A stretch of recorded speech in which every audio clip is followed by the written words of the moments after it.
100幾年嘅棺材喎，真㗎，呢幾幅係鎮店之寶，摸下都得啩？得，唔錯，唔錯，幫我揀個好日子。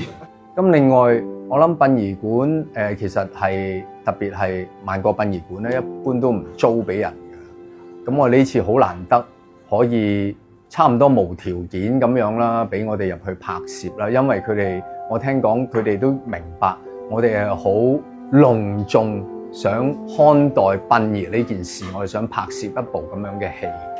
咁佢借俾我哋睇，唔係淨係話借個禮堂嗰啲，大家都可能有時去啲喪禮睇到，我哋會去到後面去睇其他嘅嗰啲部分。即係我諗嗰啲都係大家一般你冇機會去到睇到嘅地方，喺後面工作嘅地方係點嘅咧？即係咁樣嘅，無論聲色味都係難忘。